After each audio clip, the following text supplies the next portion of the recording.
Assalamualaikum warahmatullahi wabarakatuh. Alhamdulillahi rabbil alamin. Wassalatu wassalamu ala asrofil anbiya wal mursalin Sayyidina wa maulana Muhammadin wa ala alihi wa sahbihi ajma'in. Amma ba'du. Allahumma salli wa sallim wa barik ala Sayyidina Muhammad wa ala ali Sayyidina Muhammad sallallahu ala Muhammad sallallahu ala Muhammad sallallahu ala Muhammad. Alhamdulillahi rabbil alamin. Segala puji milik Allah. Bersyukur kepada Allah subhanahu wa ta'ala pada saat kali ini Al-Fakir bisa menyapa kembali sahabat-sahabat yang dimuliakan oleh Allah melalui sambungan channel YouTube Al-Huda 99 Channel. Insya Allah pada kesempatan kali ini Al-Fakir akan kembali menyampaikan bahasan seputar saum, seputar puasa. Yang mana kemarin kita telah mengetahui, telah membahas definisi puasa baik secara lughat ataupun secara syara atau secara istilah. Insya Allah kita selanjutnya Al-Fakir akan membahas yaitu syarat-syarat wajibnya puasa dan syarat-syarat sahnya puasa. Namun sebelum Al-Fakir melanjutkan, Al-Fakir mengingatkan pada sahabat-sahabat yang belum meng-subscribe channel ini, silakan untuk meng-subscribe-nya. Mudah-mudahan bantuan dari sahabat channel ini semakin berkembang, dan tentunya Al-Fakir mengucapkan terima kasih pada sahabat-sahabat yang telah meng-subscribe, mengikuti, mendukung, mendoakan channel ini. Mudah-mudahan para sahabat-sahabat sekalian diberikan umur panjang yang barokah, sehat wal afiat, sehat dohir batin, diberikan rizki yang halal, yang barokah, diberikan kecukupan oleh Allah subhanahu wa ta'ala. Amin ya Allah ya rabbal alamin. Baik, kita lanjutkan materi seputar bab saum atau bab puasa. Wasyaro itu wujubi syam. Kita masuk ke masalah syarat-syarat wajibnya puasa. Artinya puasa diwajibkan kepada orang yang memenuhi syarat-syarat ini. Kalau tidak ada syarat-syarat ini berarti tidak diwajibkan berpuasa. Salah satu asya'a ada 3. Dan di dalam kitab yang lain ada yang menyebutkan arba'atu asya'a, ada 4 perkara. Mana yang pertama al-islamu, Islam. Berarti puasa tidak diwajibkan terhadap non-muslim. Karena syarat wajibnya puasa itu adalah Islam. Sehingga kalau misalnya ada kejadian, ada orang tadinya non-muslim, usia 50 tahun dia masuk agama Islam. Nah, maka setelah masuk agama Islam berarti dia sudah ada khitab. Di antaranya dia wajib berpuasa. Namun dia tidak wajib mengqadha hari-hari ataupun saum-saum waktu-waktu sebelum dia masuk agama Islam. Kenapa? Sebab memang tadinya dia tidak diwajibkan berpuasa. Bahkan masalah Islam ini bukan hanya syarat wajib, tapi syarat sah. Berarti tidak wajib untuk orang non-muslim berpuasa sekaligus tidak sah puasanya. Yang pertama. Yang kedua, wal bulugu, baligh. Berarti tidak wajib berpuasa kepada orang yang belum baligh. Karena wajib puasa itu terhadap orang-orang yang sudah masuk pada usia baligh. Ukuran usia baligh ini bisa ditinjau dengan beberapa hal. Bisa ditinjau dari usia, kalau memang tidak ada tanda haid atau misalnya ihtilam, mimpi basah, bisa ditinjau dari haid atau bisa ditinjau dari ihtilam. Nah, nanti insya Allah kita bahas masalah alamatul bulugh, tanda-tanda baligh itu nanti di lain waktu, di lain kesempatan.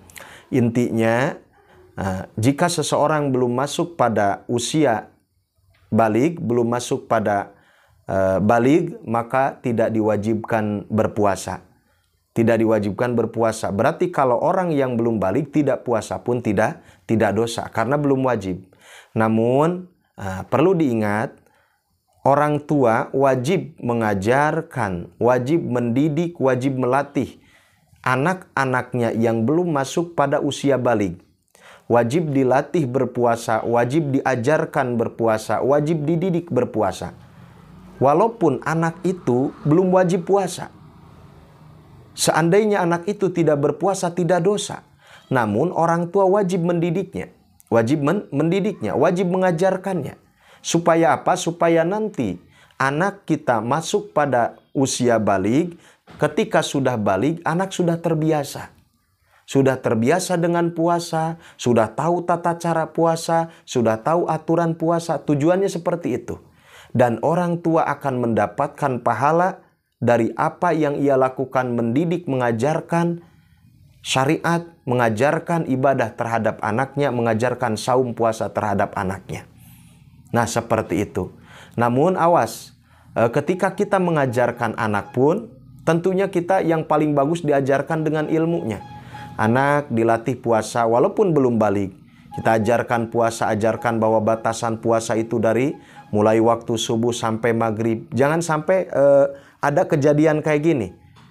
Orang tua kepada anaknya menyampaikan, "Nak, puasa nggak apa-apa sampai duhur saja." Atau misalnya seperti ini, puasa sampai duhur. Nah itu jangan sampai seperti itu. Nanti kenapa? Takutnya dicerna oleh anak bahwa puasa itu nggak jadi masalah mau sampai duhur juga. Jadi kita masukkan dengan ilmunya. Artinya, nah puasa itu dari mulai subuh sampai maghrib. Tapi kalau misalnya nggak kuat, nah gitu kan, nggak kuat, nggak jadi masalah sok mau sampai jam 12 juga. Tapi harusnya puasa itu sampai maghrib. Karena misalnya kita sampaikan ke anak kita masih kecil, silahkan misalnya kita dilatih gituan. Tapi kita tetap disampaikan ilmunya. Jangan sampai nanti anak kita salah pemahaman.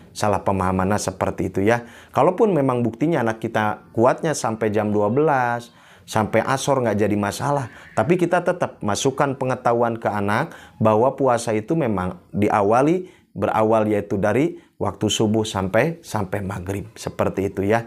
Jadi walaupun anak kecil yang belum baligh, belum wajib berpuasa, namun orang tua wajib mengajarkan, mendidik anak tersebut untuk berpuasa. Bahkan nanti di dalam hadis dijelaskan ketika anak kita masuk pada usia 7 tahun, wajib orang tuanya mengajarkan sholat, menyuruh sholat, termasuk puasa dan ibadah yang lainnya. Sebenarnya bukan hanya sholat ya, artinya wajib mengenalkan syariat agama ya, seperti itu.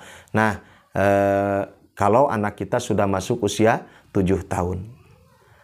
Para sahabat rahimakumullah, dan ketika ada anak yang belum baligh, ketika dia masuk pada usia baligh, maka dia tidak wajib mengqadha waktu-waktu sebelum ia baligh. Kenapa? Memang karena tadinya juga belum diwajibkan berpuasa. Namun masalah baligh ini perlu dicatat, ini syarat wajib puasa.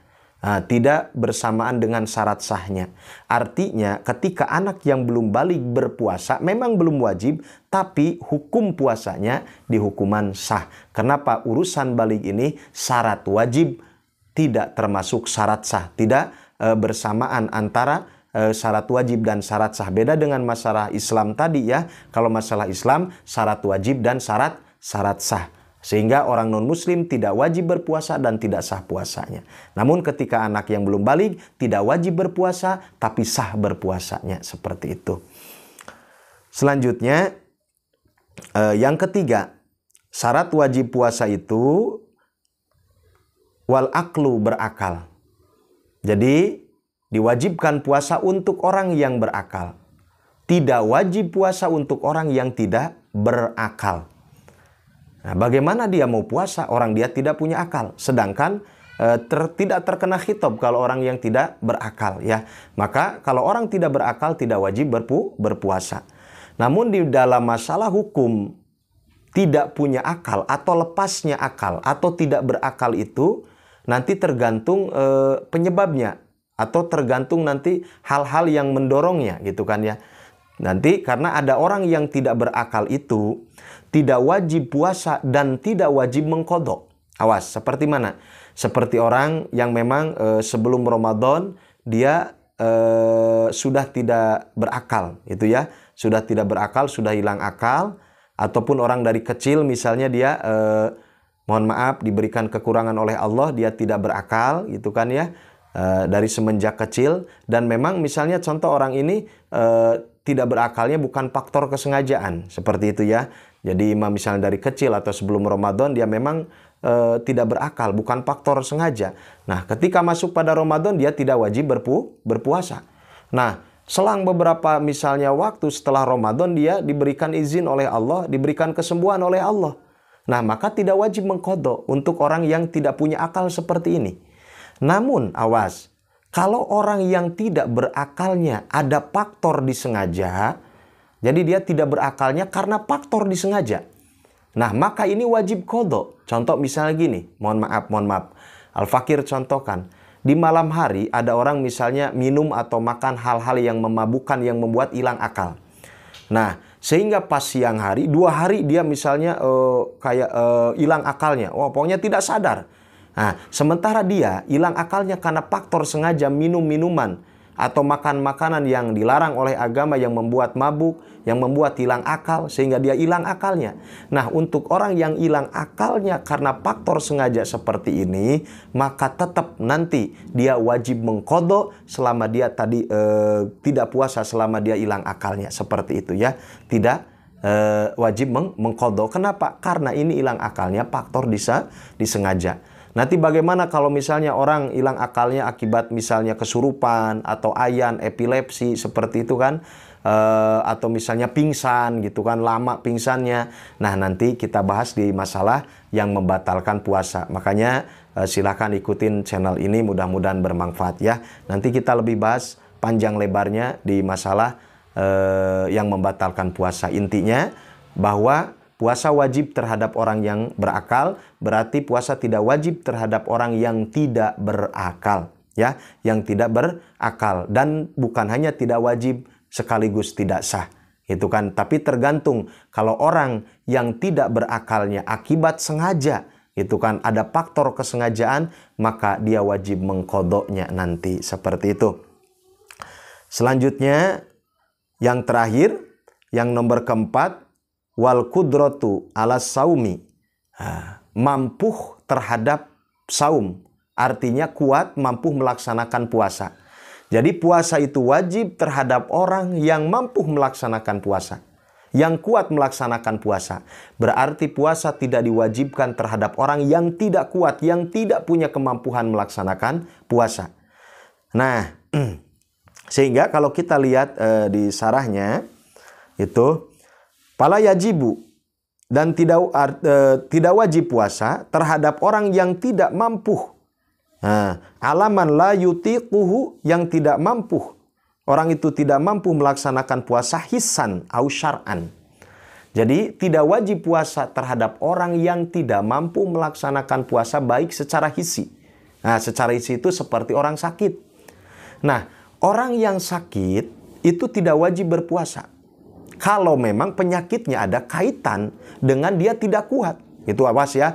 Jadi menurut medis, contoh, nah ini Bapak jangan dulu puasa. Kalau puasa misalnya Bapak ini bisa membahayakan, atau misalnya Bapak harus minum obat sehari 3 kali. Memang tidak kuat karena penyakit, dia tidak kuat puasa. Atau memang seperti ini, kalau dia puasa memang menurut medis gitu kan ya, penyakitnya akan lebih parah gitu kan. Maka tidak diwajibkan berpuasa. Tidak diwajibkan berpuasa ya, seperti itu. Nah, masalah sakit ini ada 2. Satu, ada orang yang sakit boleh berbuka puasa, artinya tidak wajib berpuasa, tapi dia wajib mengqadha. Seperti mana? Orang yang sakit tapi ada harapan besar untuk sembuh.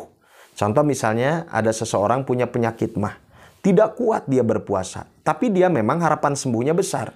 Dibawa ke dokter, dikasih obat, kata dokter pun jangan dulu berpuasa, dikasih obat, minum obatnya harus 3 hari sekali, pagi, siang, sore. Bapak jangan puasa dulu, kalau puasa dulu bisa makin parah. Nah, ini harapan menurut medis pun harapan sembuhnya besar. Nah, maka orang ini tidak wajib berpuasa. Boleh tidak berpuasa, tapi nanti wajib mengkodoknya. Wajib mengkodoknya. Wa in kuntum mardo au ala syafarin fa iddatum min ayamin ukhor. Nanti tinggal dikodok di waktu-waktu atau di hari-hari selain bulan suci Ramadan atau selepas bulan suci Ramadan ya. Namun wa alal ladzina yutiqunahu fidyatun ta'amu miskin. Namun awas, ada orang, mohon maaf, yang sakitnya dia boleh tidak berpuasa, tidak wajib berpuasa, berarti boleh berbuka puasa. Namun, awas, tidak wajib mengkodok, tapi wajibnya bayar fidyah. Contoh seperti mana? Ini untuk orang yang sakitnya sudah atau kecil atau memang tidak ada harapan sembuh menurut medis. Kalau menurut Allah, ya mungkin kan bagi Allah tidak ada yang mustahil. Namun kita kan fahkum bidawahir. Ini orang misalnya mohon maaf seperti orang yang memang penyakitnya karena faktor usia yang sudah renta. Atau misalnya dia memang penyakitnya udah parah. Sehingga menurut medis ini harapan sembuhnya kecil ataupun tidak ada harapan sembuh. Nah, ketika orang yang memang sakitnya tidak ada harapan sembuh atau tipis sekali harapan sembuhnya menurut medis, menurut syariat, nah maka orang tersebut ya tidak wajib berpuasa dan tidak wajib qadha. Sekali lagi tidak wajib qadha, tapi wajibnya dengan bayar fidyah. Kenapa tidak wajib qadha? Lah bagaimana mau qadha? Sementara kan orang seperti ini tidak harapan sembuhnya kecil gitu kan. Berarti kemungkinan di selepas Ramadan pun dia tidak akan mampu untuk qadha. Maka wajibnya bayar fidyah 1 hari 1 mud, 1 hari 1 mud, 1 hari tidak berpuasa keluarkan fidyah 1 mud dan seterusnya seperti itu. Jadi untuk orang yang tidak mampu berpuasa baik secara hisi, awas, secara hisi itu yaitu dengan sakit, dia tidak kuat berpuasa karena penyakit. Nah, maka kalau penyakitnya besar harapan sembuh, gitu kan ya, di hari-hari yang lain setelah puasa, setelah Ramadan besar harapan sembuh, maka dia boleh tidak berpuasa, boleh berbuka puasa, karena memang dia tidak kuat, berarti tidak wajib berpuasa. Namun untuk orang itu nanti wajib mengkodoknya, karena harapan sembuh setelah Ramadan besar. Namun kalau untuk orang yang tidak kuat karena penyakit, yang mana penyakitnya itu? Penyakitnya itu kecil sekali harapan untuk sembuh atau tidak ada harapan sembuh menurut medis. Ingat menurut medis ya. Menurut medis ini kayaknya jauh untuk sembuh. Kayak orang yang udah penyakitnya mohon maaf parah banget kan ya. Atau misalnya penyakitnya orang udah luplep seperti itu kan. Penyakitnya udah benar-benar parah. Sehingga harapan sembuhnya itu kecil sekali atau memang tidak ada harapan sembuh. Nah, untuk orang yang tidak kuat puasa karena penyakit yang memang tidak ada harapan sembuh seperti ini, maka fidyatun, bayarnya nanti bukan dengan qadha tapi dengan fidyah. Kenapa tidak dengan qadha? Bagaimana dia mau mengqadha sementara harapan sembuh itu kan tidak ada harapan sembuh, bahkan kecil harapan sembuh setelah Ramadan selesai gitu. Makanya dengan fidyah 1 hari 1 mud, 1 hari 1 mud. Nah, itu orang yang tidak kuat berpuasa menurut hisi yaitu penyakit ya, karena penyakit. Ataupun orang yang tidak kuat puasa tapi menurut syar'i. Jadi ini menurut syara. Secara dohir mah kuat puasa, tapi menurut syara orang ini digolongkan orang yang tidak kuat berpuasa. Yaitu mana? Seperti orang yang haid dan orang yang nifas. Artinya orang yang haid, yang nifas tidak diwajibkan berpuasa. Sekali lagi, orang yang haid, yang nifas tidak diwajibkan berpuasa. Seperti itu ya. Dan juga masalah bersih dari haid dan nifas ini bukan hanya syarat wajib tapi syarat sah. Berarti orang yang haid, orang yang nifas bukan hanya tidak wajib berpuasa sekaligus tidak sah puasanya. Kalau dia maksain puasa juga tidak sah. Gitu kan ya. Tidak wajib dan tidak sah. Itu seperti itu. Bagaimana misalnya orang misalnya yang haid, misalnya haidnya datangnya misalnya di waktu sedang berpuasa, walaupun misalnya tinggal beberapa jam lagi, tinggal setengah jam lagi, tetap aja batal puasanya dan wajib diqodho. Kemarin sudah dibahas oleh Al-Fakir, seperti orang misalnya perempuan tiba-tiba jam 5 keluar darah haid. Nah, maka batal aja puasanya dan 1 hari itu tetap wajib diqodho. Karena perempuan yang haid itu wajib mengqodho puasa tapi tidak wajib mengqodho sholat. Kenapa perempuan yang haid tidak wajib mengqodho sholat? Karena akan masyakot, akan payah. Coba bayangin, misalnya kalau perempuan ini ada perempuan misalnya dia dalam 1 bulan haidnya 10 hari. 10 kali 5 berapa? 50 waktu. Berarti sebulan dia mengqodho 50 waktu. Nah, tiap bulan seperti itu. Ya, maka tidak wajib untuk perempuan yang haid mengqodho sholat. Nah, tapi kalau puasa, karena tidak ada kemasyakatan, toh puasa datangnya setahun sekali. Dalam setahun cuman 1 bulan gitu kan, tidak ada kemasyakatan, maka wajib untuk mengqodho saum untuk perempuan yang haid dan nifas. Nah, para sahabat rahimakumullah, itu saja yang Al-Fakir saat ini bisa sampaikan, yaitu masalah syarat sah dan syarat wajibnya puasa. Insyaallah nanti di bahasan selanjutnya kita masuk pada rukun atau fardu puasa, tata cara niat gimana, lapad niat gimana, itu kan, terus dan yang lainnya nanti insyaallah kita bahas. Mudah-mudahan kita diberikan kesehatan dan panjang umur, amin ya Allah ya Rabbal Alamin.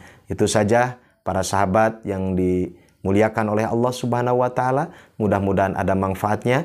Wabillahi taufik wal hidayah. Wassalamualaikum warahmatullahi wabarakatuh.